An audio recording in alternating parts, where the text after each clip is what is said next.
ನಾಯಿ ಹುಡುಕಲು ಹೋದ ಬಾಲಕ ಮೃತಪಟ್ಟಿದ್ದೇಕೆ? ಟ್ರಾಫಿಕ್ ಸಿಟಿ ಹೆಸರಿನಿಂದ ಹೊರಬರಲು ಬೆಂಗಳೂರು ಪೊಲೀಸರ ಪ್ಲಾನ್ ಏನು?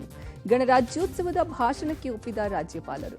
ಈ ಎಲ್ಲ ಸುದ್ದಿಗಳನ್ನು ನೋಡ್ತಾ ಹೋಗೋಣ ಕರ್ನಾಟಕ ಟಾಪ್ 20ಯಲ್ಲಿ.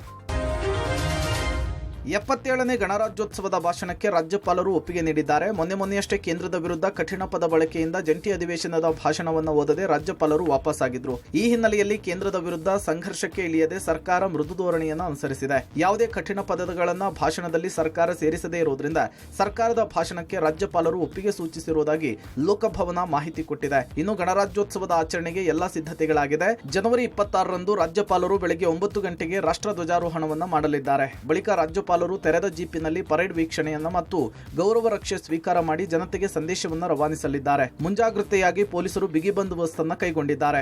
ಪರೇಡ್ ವೀಕ್ಷಣೆ ಮತ್ತೆ ಈ ಫ್ಲಾಗ್ ಹಾಯ್ಸ್ಟಿಂಗ್ ಭಾಷಣ ಮಾಡಲಿಕ್ಕೆ ನಾವು ಆಹ್ವಾನ ಮಾಡಿದ್ದಾರೆ. ಅವರು ಆಹ್ವಾನ ಸ್ವೀಕರಿಸಿ ಅವರು ಬರ್ತಾ ಇದ್ದಾರೆ. ಪೊಲೀಸ್ ತಂಡಗಳು, ನಮ್ಮ ಕಲ್ಚರಲ್ ತಂಡಗಳು, ಆರ್ಮಿ ಅವರ ತಂಡಗಳು ಎಲ್ಲ ಪರೇಡ್ ಮತ್ತೆ ಕಲ್ಚರಲ್ ಪ್ರೋಗ್ರಾಮ್ ಎರಡು ಗಣರಾಜ್ಯೋತ್ಸವಕ್ಕೆ ಆಹ್ವಾನ ಸಹ ಮಾಡ್ತಾ ಇದ್ದಾರೆ. ಇದಕ್ಕೆ ಈಗಾಗಲೇ ನಾವು ಆನ್ಲೈನ್ ಅಲ್ಲಿ ಸಹ ವ್ಯವಸ್ಥೆ ಮಾಡಿದ್ದೇವೆ. ಪಾಸ್ ಜನರೇಟ್ ಮಾಡಲಿಕ್ಕೆ ಈಗಾಗಲೇ ನಾವು ವ್ಯವಸ್ಥೆ ಮಾಡಿಟ್ಟಿದ್ದೇವೆ. ಶಿಡ್ಲಘಟ್ಟ ನಗರಸಭೆಯ ಪೌರಾಯುಕ್ತೆ ಅಮೃತ ಗೌಡಗೆ ಬೆದರಿಕೆ ಹಾಕಿದ ಪುಡಾರಿ ರಾಜೀವ್ ಗೌಡ ಬಂಧನದ ಭೀತಿಯಿಂದ ಪರಾರಿಯಾಗಿ 10 ದಿನಗಳೇ ಆಗಿದೆ. ಚಿಕ್ಕಬಳ್ಳಾಪುರ ಪೊಲೀಸರು ರಾಜೀವ್ ಗೌಡನನ್ನ ಬಂಧಿಸುವಲ್ಲಿ ವಿಫಲರಾಗಿದ್ದಾರೆ. ಇನ್ನು ರಾಜೀವ್ ಗೌಡ ಬಂಧನಕ್ಕೆ ಪೊಲೀಸರು ಹಗಲು ರಾತ್ರಿ ಹುಡುಕಾಟ ನಡೆಸುತ್ತಿದ್ದಾರೆ. ಕಳೆದ ರಾತ್ರಿ ನ್ಯಾಯಾಲಯದ ಸರ್ಚ್ ವಾರೆಂಟ್ ಪಡೆದಿದ್ದ ಪೊಲೀಸರು ಬೆಂಗಳೂರಿನ ಸಂಜಯ್ ನಗರ ನಿವಾಸದ ಮೇಲೆ ದಾಳಿ ಮಾಡಿ ಪರಿಶೀಲನೆ ನಡೆಸಿದ್ದಾರೆ. ಆದರೆ ರಾಜೀವ್ ಗೌಡ ಪತ್ತೆಯಾಗಿಲ್ಲ. ಇನ್ನು ರಾಜೀವ್ ಗೌಡ ವಿದೇಶಕ್ಕೆ ಪರಾರಿಯಾಗದಂತೆ ಪಾಸ್ಪೋರ್ಟ್ ಮೇಲೂ ಸಹ ಪೊಲೀಸರು ಹದ್ದಿನ ಕಣ್ಣಿಟ್ಟಿದ್ದಾರೆ. ಮತ್ತೊಂದು ಕಡೆ ಶಿಡ್ಲಘಟ್ಟ ನಗರಸಭೆಯ ಪೌರಾಯುಕ್ತೆ ಅಮೃತ ಗೌಡಗೆ ಆಸಿಡ್ ದಾಳಿ ಆಗಲಿದೆ ಎಂಬ ಬೆದರಿಕೆ ಪತ್ರವು ಅಂಚೆ ಮೂಲಕ ನಗರಸಭಾ ಕಚೇರಿಗೆ ಬಂದಿತ್ತು. ಈ ಪತ್ರವನ್ನು ಪಡೆದಿರುವ ಪೊಲೀಸರು ಈಗಾಗಲೇ ಎನ್ಸಿಆರ್ ಅನ್ನು ದಾಖಲಿಸಿಕೊಂಡು ನ್ಯಾಯಾಲಯದ ಅನುಮತಿ ಪಡೆದು ಎಫ್ಐಆರ್ ದಾಖಲಿಸಲು ನಿರ್ಧರಿಸಿದ್ದಾರೆ. ಕೆಪಿಸಿಸಿಯಿಂದ ರಾಜೀವ್ ಗೌಡ ಅಮಾನತಾದ ಬಳಿಕ ರಾಜೀವ್ ಗೌಡ ಮೇಲೆ ದಾಳಿ ನಡೆಯುವ ಸಾಧ್ಯತೆ ಇರುವುದರಿಂದ ಪೌರಾಯುಕ್ತ ನಿವಾಸದ ಬಳಿ ಬಂದೋಬಸ್ತ್ ಅನ್ನು ಹೆಚ್ಚಿಸಲಾಗಿದೆ. ಮೈಸೂರಿನ ಮುಡಾ ಹಗರಣದ ಪ್ರಕರಣಕ್ಕೆ ಸಂಬಂಧಪಟ್ಟಂತೆ ಕಳೆದ 1.5 ವರ್ಷದಿಂದ ತನಿಖೆ ನಡೆಸ್ತಾ ಇರುವ ಇಡಿ ಮತ್ತೆ ಭರ್ಜರಿ ಬೇಟೆಯನ್ನು ಆಡಿದೆ. ಮುಡಾ ಮಾಜಿ ಅಧ್ಯಕ್ಷ ಮರಿಗೌಡ ಮಾಡಿದ ಅವ್ಯವಹಾರವನ್ನು ಬಯಲು ಮಾಡಿದೆ. ವಕ್ರತುಂಡ ಲೇಔಟ್ ನಿರ್ಮಾಣದಲ್ಲಿ ಅವ್ಯವಹಾರ ನಡೆಸಿದ್ದು ಸಾಬೀತಾಗಿದೆ. ಈ ಅವ್ಯವಹಾರದ ದಾಖಲೆ ಪಬ್ಲಿಕ್ ಟಿವಿಗೆ ಲಭ್ಯವಾಗಿದೆ. ಮರಿಗೌಡ ಪತ್ನಿ ಜಯಶ್ರೀ ಹೆಸರಿನಲ್ಲಿರುವಂತಹ ಸೊಸೈಟಿಯನ್ನ ಜಯರಾಮ್ ಹೆಸರಿನಲ್ಲಿ ನಿಯಂತ್ರಣ ಮಾಡಿದ್ದಾರೆ. ಜಯರಾಮ್ ಮತ್ತು ಸಂಬಂಧಿಕರ ಹೆಸರಿನಲ್ಲಿ 53 ಲಕ್ಷ ಹಣ ಸಾಗಾಟವಾಗಿದ್ದು ತನಿಖೆಯಲ್ಲಿ ಗೊತ್ತಾಗಿದೆ. ಮೈಸೂರಿನ ಕಪ್ಪಲೂರು ಬಳಿ ಲೇಔಟ್ನಲ್ಲಿ ಅವ್ಯವಹಾರವಾಗಿದ್ದು ಮೂಡಾದಲ್ಲಿ ಅಕ್ರಮ ನಡೆಸುವ ಸಲುವಾಗಿಯೇ ವಕ್ರತುಂಡ ಸೊಸೈಟಿಯಿಂದ 50 ಲಕ್ಷ ರೂಪಾಯಿ ಮರಿಗೌಡ ಸಾಲ ಪಡೆದಿದ್ದಾರೆ ಅಂತ ಲೆಕ್ಕ ತೋರಿಸಿದ್ದಾರೆ. ಈ ಎಲ್ಲ ಅಂಶಗಳೊಂದಿಗೆ ಇಡಿ ಮರಿಗೌಡ ಆಸ್ತಿ ಮುಟ್ಟುಗೋಲು ಹಾಕೊಳ್ಳೋದಕ್ಕೆ ಮುಂದಾಗಿದೆ. ನಿಂತಿದ್ದ ಬೈಕಿಗೆ ಕಾರು ಡಿಕ್ಕಿ ಹೊಡೆದ ಪರಿಣಾಮ ಬೈಕ್ ಸವಾರರಿಗೆ ಗಂಭೀರವಾಗಿ ಗಾಯವಾಗಿರುವ ಘಟನೆ ದಾವಣಗೆರೆ ಜಿಲ್ಲೆಯ ಚನ್ನಗಿರಿ ತಾಲೂಕಿನ ದೇವರಹಳ್ಳಿ ಗ್ರಾಮದಲ್ಲಿ ನಡೆದಿದೆ. ರಸ್ತೆ ಬದಿ ಬೈಕನ್ನು ನಿಲ್ಲಿಸಿ ಬೇಕರಿ ಕಡೆ ಹೋಗೋದಕ್ಕೆ 2 ಯುವಕರು ಮುಂದಾಗಿದ್ರು. ಯುವಕರು ಬೈಕ್ ನಿಲ್ಲಿಸುತ್ತಿದ್ದಂತೆ ಕಾರು ಚಾಲಕನ ಅಜಾಗರೂಕತೆಯಿಂದ ಬೈಕಿಗೆ ಡಿಕ್ಕಿ ಹೊಡೆದಿದೆ. ಕಾರು ಡಿಕ್ಕಿ ಹೊಡೆದ ರಭಸಕ್ಕೆ 2 ಯುವಕರು ನೆಲಕ್ಕೆ ಬಿದ್ದಿದ್ದಾರೆ. ಬೈಕಿಗೆ ಕಾರು ಡಿಕ್ಕಿ ಹೊಡೆಯುವ ಭಯಾನಕ ದೃಶ್ಯ ಸಿಸಿಟಿವಿಯಲ್ಲಿ ಸೆರೆಯಾಗಿದೆ. ಘಟನೆಯಲ್ಲಿ 2 ಯುವಕರಿಗೆ ಗಾಯವಾಗಿದ್ದು ಕೂಡಲೇ ಸ್ಥಳೀಯರು ಆಸ್ಪತ್ರೆಗೆ ರವಾನಿಸಿದ್ದಾರೆ.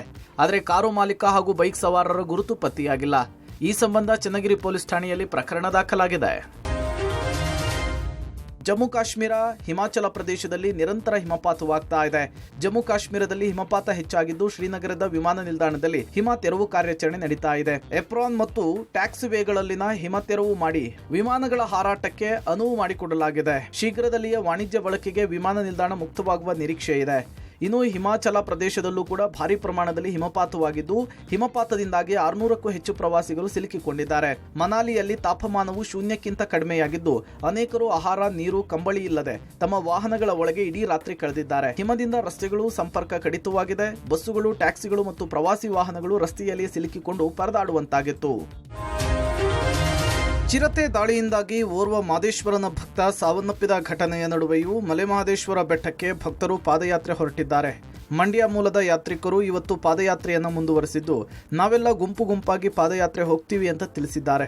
ಅರಣ್ಯ ಇಲಾಖೆಯ ಸೂಚನೆಯಂತೆ ಬೆಳಗ್ಗೆ ಪಾದಯಾತ್ರೆ ಹೊರಡಲು ನಿರ್ಧಾರ ಮಾಡಿದ್ದೀವಿ ಎಂದಿದ್ದಾರೆ. ನಾವು 16 ವರ್ಷದಿಂದ ಪಾದಯಾತ್ರೆ ಮಾಡ್ತಿದ್ದೇವೆ. ಯಾರಿಗೂ ಕೂಡ ಇಲ್ಲಿವರೆಗೂ ತೊಂದರೆಯಾಗಿಲ್ಲ. ಮೊನ್ನೆ ಆಕಸ್ಮಿಕವಾಗಿ ಘಟನೆ ನಡೆದು ಹೋಗಿದೆ ಅಂತೇಳಿ ಚಾಮರಾಜನಗರ ಜಿಲ್ಲೆಯ ಹನೂರು ಮೂಲಕ ಮಲೆಮಹದೇಶ್ವರ ಬೆಟ್ಟದತ್ತ ಪಾದಯಾತ್ರೆ ಹೊರಟ ಭಕ್ತರು ಮಾತನಾಡಿದ್ದಾರೆ. ಯಾರಿಗೊಬ್ರು ಮಾಡಿರ್ಬೋದು. ನಮ್ಮ 16 ವರ್ಷದಲ್ಲಿ ಯಾರಿಗೂ ಏನೂ ಆಗಿಲ್ಲ ಸರ್. ಯಾರಿಗೋ ಒಂದು ಚಿಕ್ಕ ಆಗಿರ್ಬೋದು, ಅದನ್ನ ಹೇಳಿಕ್ಕೆ ಬರ್ತದೆ ಸರ್. ನಾವೇನೋ ಎಲ್ಲ ಗುಂಪಾಗಿ ತಮಟೆ ಸಮೇತವಾಗಿ ಗಡಿ ಜಿಲ್ಲೆ ಚಾಮರಾಜನಗರದಲ್ಲಿ ಚಿರತೆ ದಾಳಿಯದ್ದೇ ಭಯ ಶುರುವಾಗಿದೆ.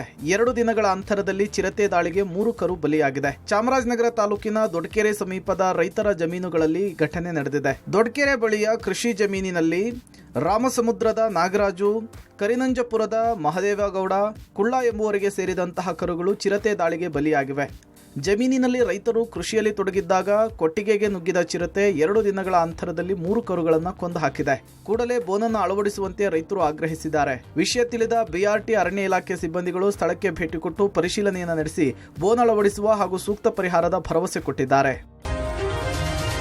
ಇರಾನ್ನಲ್ಲಿ ಇತ್ತೀಚೆಗೆ ನಡೆದ ಹಿಂಸಾತ್ಮಕ ಪ್ರತಿಭಟನೆಯಲ್ಲಿ ಕನಿಷ್ಠ 5,002 ಮಂದಿ ಮೃತಪಟ್ಟಿದ್ದಾರೆ ಎಂಥೇಳಿ ಅಮೆರಿಕ ಮೂಲದ ಮಾನವ ಹಕ್ಕುಗಳ ಸಂಘಟನೆ ತಿಳಿಸಿದೆ. ಮೃತರಲ್ಲಿ 4,716 ಪ್ರತಿಭಟನಾಕಾರರು, 203 ಭದ್ರತಾ ಸಿಬ್ಬಂದಿ, 43 ಮಕ್ಕಳು, 40 ನಾಗರಿಕರು ಸೇರಿದಂತೆ 26,800ಕ್ಕೂ ಅಧಿಕ ಮಂದಿಯನ್ನು ಬಂಧಿಸಲಾಗಿದೆ ಅಂತ ಹೇಳಲಾಗಿದೆ. ಪ್ರತಿಭಟನೆಯನ್ನು ಹತ್ತಿಕ್ಕಲು ಇರಾನ್ ಆಡಳಿತವು ಕಠಿಣ ಕ್ರಮವನ್ನು ಕೈಗೊಂಡಿದ್ದರಿಂದ ಸಾವಿನ ಸಂಖ್ಯೆ ಹಲವು ಪಟ್ಟು ಹೆಚ್ಚಾಗಿದೆ ಎಂಥೇಳಿ ಮಾನವ ಹಕ್ಕುಗಳ ಸಂಘಟನೆ ತಿಳಿಸಿದೆ. ಇರಾನ್ನಲ್ಲಿ ಆರ್ಥಿಕತೆಯ ಕುಸಿತದಿಂದ ಸರ್ಕಾರದ ವಿರುದ್ಧ ಜನರು ಆಕ್ರೋಶ ಭುಗಿಲೆದ್ದಿತು.